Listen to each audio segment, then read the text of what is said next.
A Florida babysitter was arrested for putting the child inside a dryer.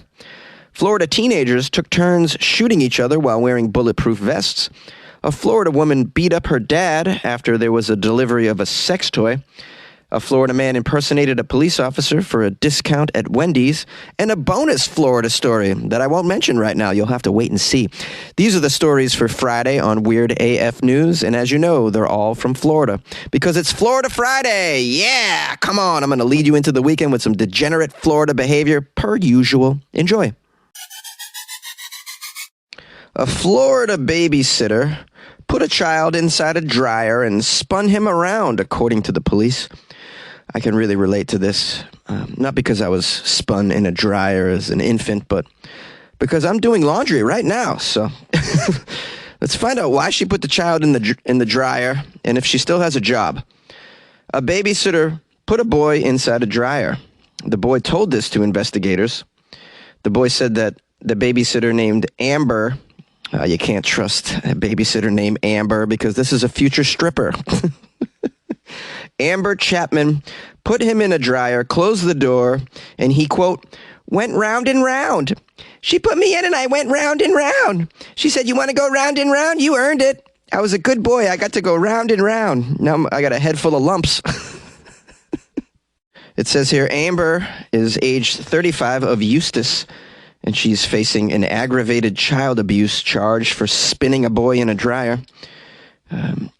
The 4-year-old child was brought to the UF Health Leesburg Hospital, where the boy reportedly stated that, quote, Miss Amber, which is what he calls her, put him in the dryer with the towels. Well, at least she put some towels in there to, make it less clunky, just sort of buffer the bangs and knockarounds. Put some soft things in there with him. Could have thrown some stuffed animals in there. Now, according to the boy, Miss Amber sent him round and round, then stopped the dryer, opened the door, closed it, and made him go round and round again.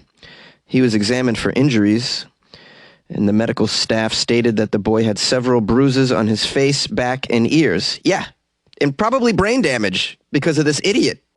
What's wrong with you? You put a kid in a dryer. Are you okay?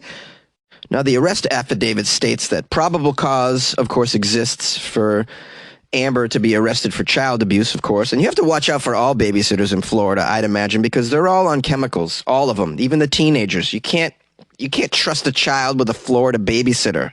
I mean, that's my opinion, but I do have sufficient evidence for this. This isn't the first out-of-control babysitter story I've done from Florida. Now, I want to look on the bright side here.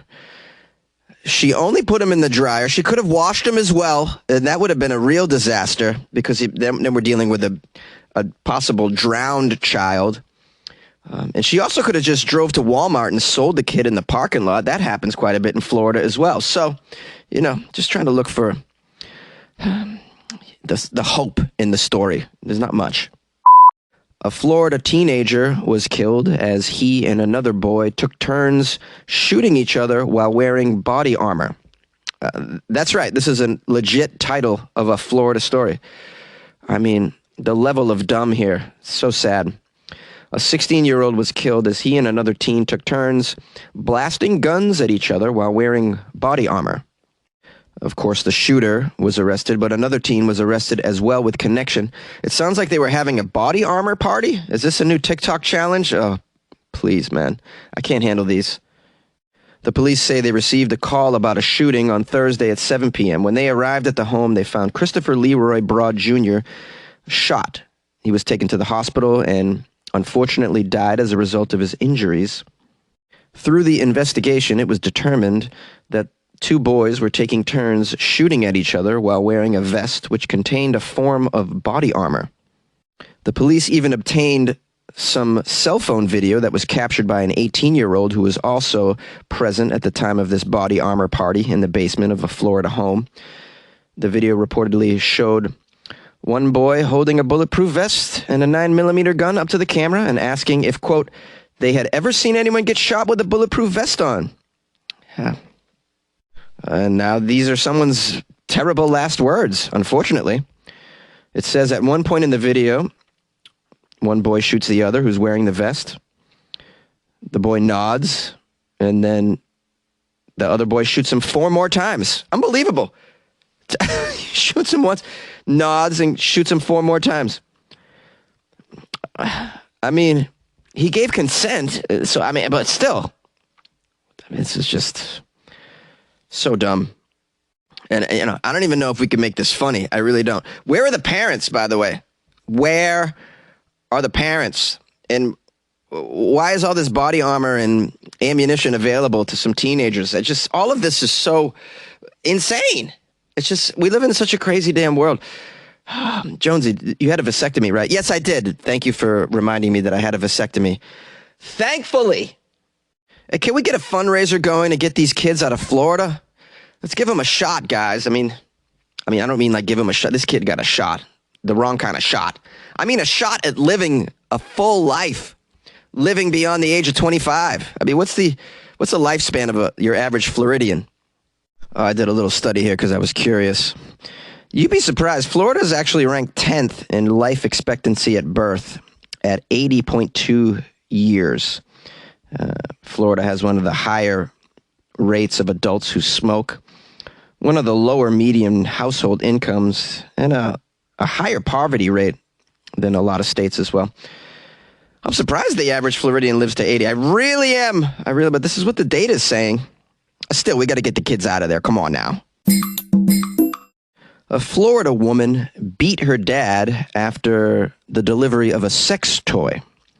A Florida woman was arrested after a confrontation that turned physical with her father over a sex toy that was delivered to their home.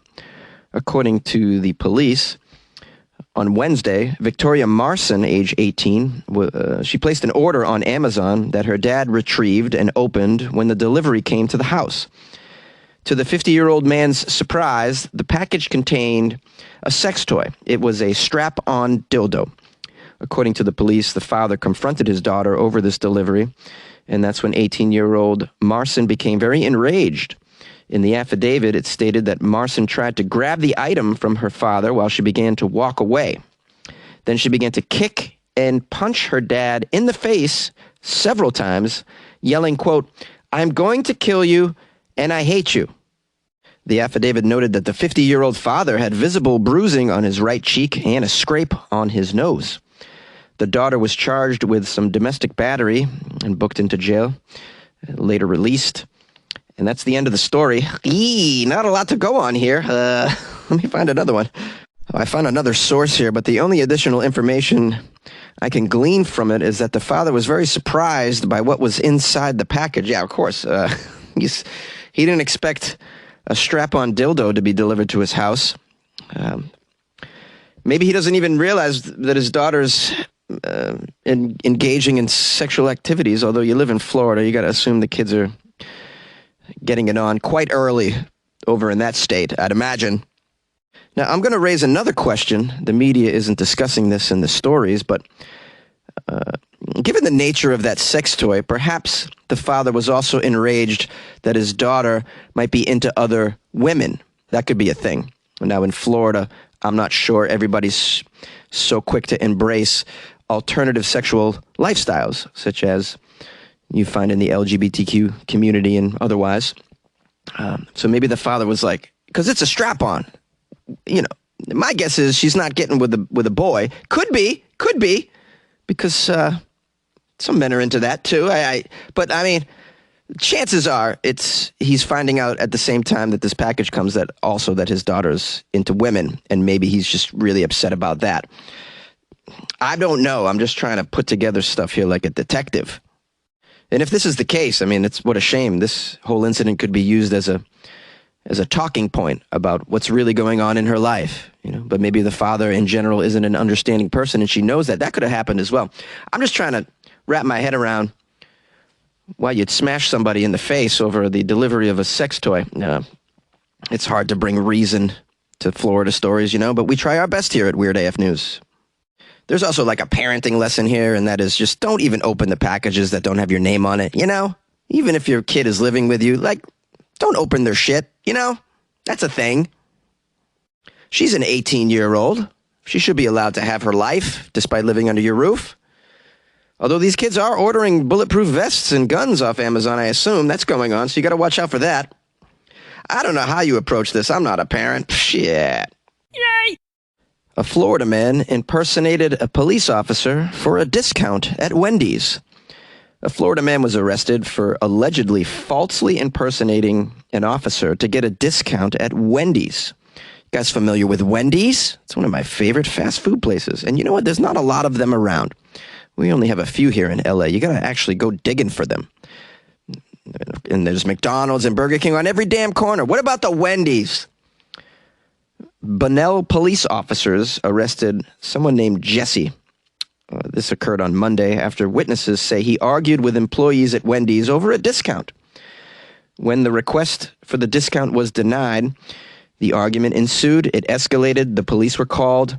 During the argument, this guy, Jesse, told Wendy's staff that he was not a police officer, but actually worked for the DEA as an undercover agent. Yeah, because he's not in uniform. He's probably just wearing plain clothes and telling them that he's a police officer.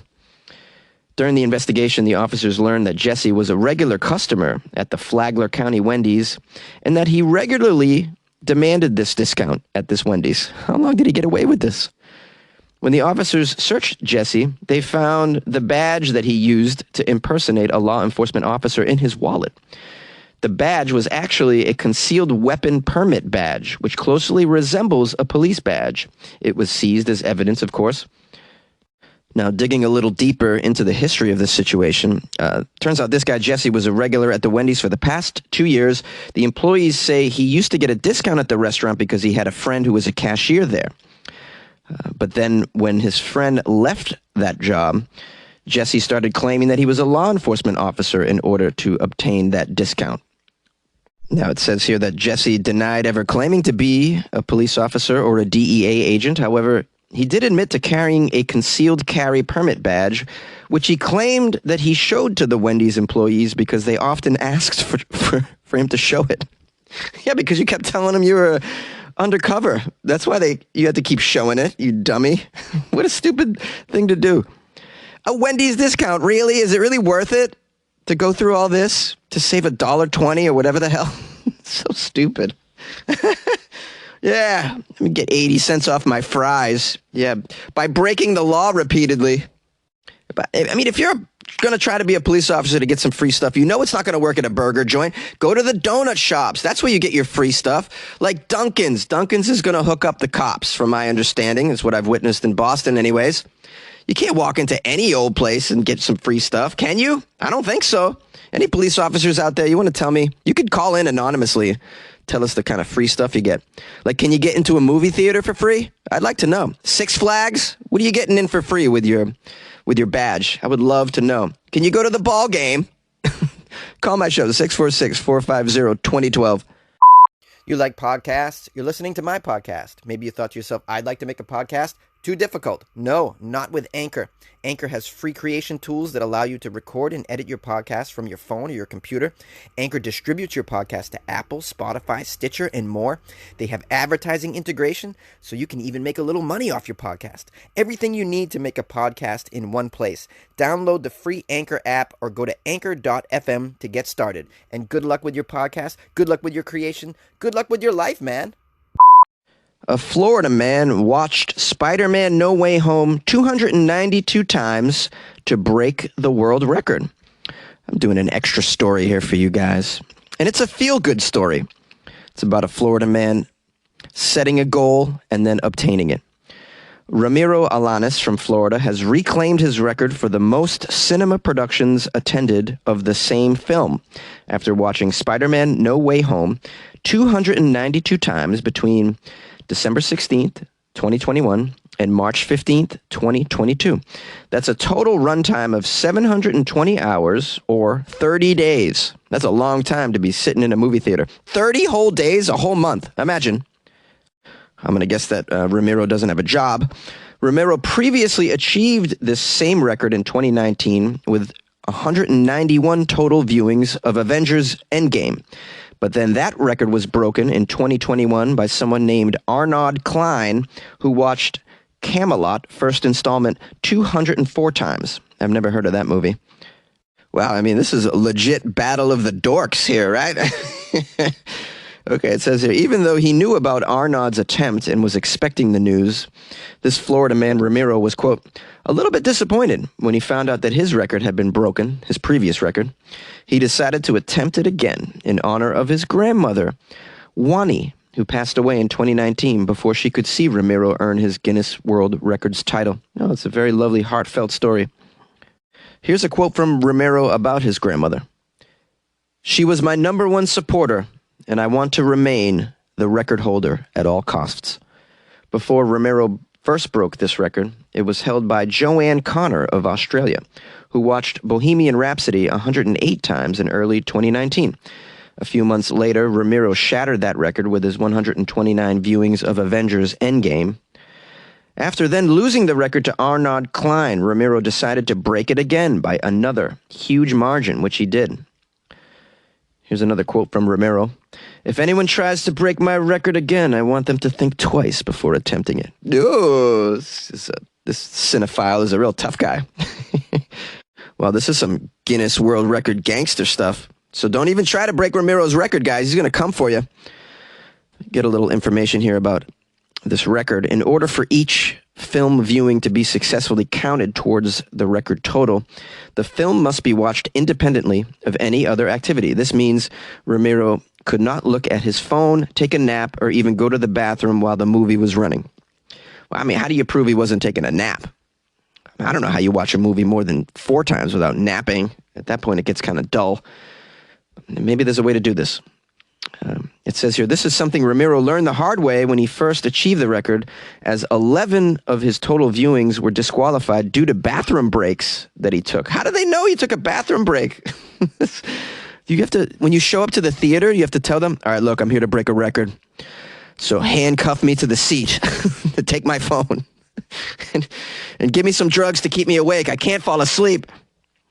Is there like a monitor, someone who stands next to you to make sure you're doing it? I gotta know.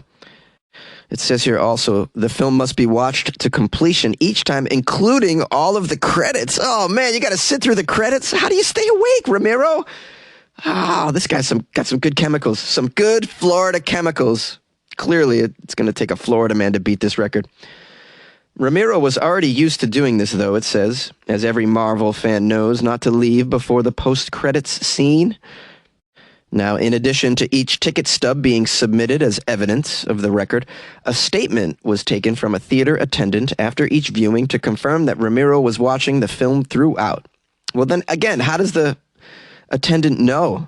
I mean, they don't pay these people enough to do this extra work. Really? The person just monitored this person watching the film? I got so many questions. Now, in order to do this, Ramiro had to watch back-to-back screenings of Spider-Man No Way Home for 3 months straight until movie theaters stopped showing it. For the first few weeks, he claims he watched 5 screenings each day. That's a total runtime of 12 hours and 20 minutes. Wow, dude, imagine 5 a day? How do you eat?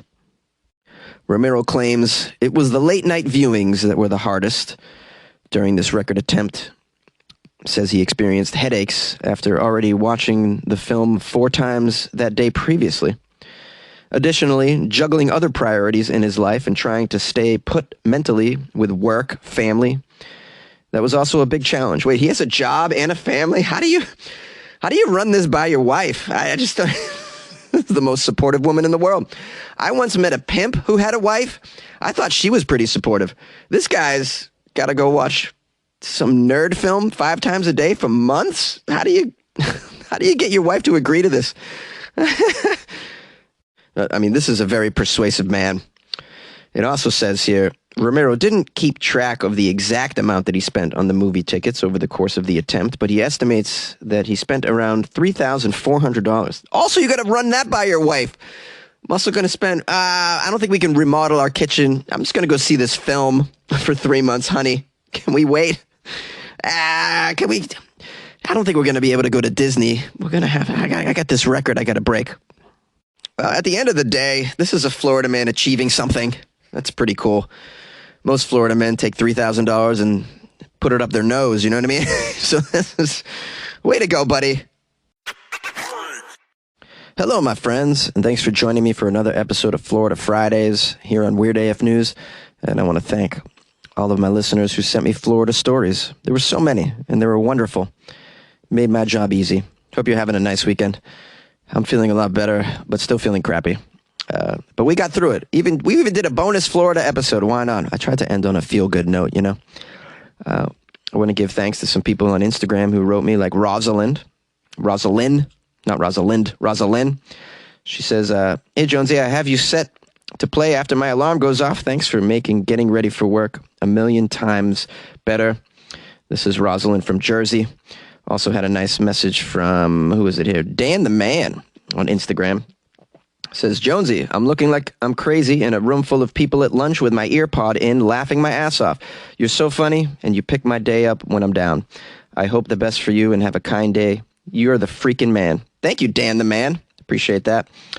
Also want to give a shout out to Meredith Lindsay, who's a fan of the show as well. She lives in KC. She sent me a Florida story and a picture of her cat, Jonesy. Pretty cool. I think that's a good pet name, by the way, Jonesy. It's like a famous cat named Jonesy in a film, right? Was it the Alien? It's Alien, right? Yeah. How could I forget? That's dope. You guys can always reach out to me on Instagram at FunnyJones. I have a lot of interaction on there with listeners of the show, and I usually write back most of the time. So yeah, hit me up on Instagram at FunnyJones if you want to see what I'm up to, and or just to say hi. If you want to email me, it's funnyjones@gmail.com. If you'd like to call the show because you have a response to the stories and you just can't help yourself, you want to express yourself, the number is 646-450-2012. I usually publish my calls. Just don't drop any F-bombs, please. Try and keep it clean. And lastly, if you'd like to support the show by joining the Patreon, which is the best way to do it. The Patreon's fantastic. We got over 100 people in there now. A very lovely crew of fans and supporters of the show. I put a lot of content in there. There's discussion going on. It's a pretty cool place. It's like joining like a special club, as a matter of fact. It's patreon.com/weirdafnews, and you can join for just a couple bucks a month. It's like buying Jonesy a shot or something. Actually, no, it's not. It's not even. Shots aren't cheap, man. It's like a espresso shot, I would say. Something like that. Go to patreon.com/weirdafnews or weirdafnews.com and click on the Patreon banner, or download the Patreon app on your smartphone and just do a little search for Weird AF News. It's the only one in existence. I appreciate you all. I hope you have a wonderful weekend, and we'll see you on Monday. Take care.